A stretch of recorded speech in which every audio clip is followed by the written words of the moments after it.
This is a sample problem for horizontal circular motion. So when you have horizontal circular motion, your circle is totally flat, and the only force that you really have on it is centripetal, which is like a net force. So gravity is pointing straight down, so it doesn't impact how it's moving.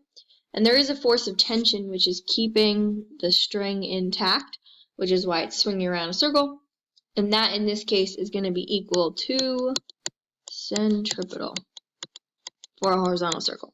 So for this problem, what we have is a ball on a string, which is 0.15 kilograms of mass. The radius of the circle that it makes is 0.6 meters. And it is going to make 2 revolutions every second. There's a couple things we have to figure out. Now we want to figure out what the force needed is, and that's going to be the centripetal, but it's also going to be equal to the tension. So we want to find what that is. And because it's horizontal circular motion, we don't have anything except for the centripetal force acting on the problem. So what we have to do first is try and figure out the velocity. So we know that the period is going to be the total time divided by the number of revolutions. So that's going to be 1/2. So the period is going to be half of a second. And that period is going to tell us that it's going to always make 1 rotation in that amount of time. So then from there, what we can do is use that information to figure out how fast it moves, because the formula for centripetal force is mv squared over r. So we need to know the mass, the velocity, and the radius. Now we have the mass, we have the radius. What we don't have is the velocity. Now because we're looking for a linear velocity, we either have to find the angular and then convert it, or we can go right to linear by doing circumference divided by period.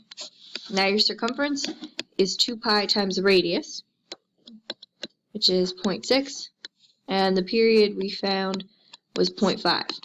So 2 pi times 0.6 divided by 0.5 is going to give us 7.54 meters per second.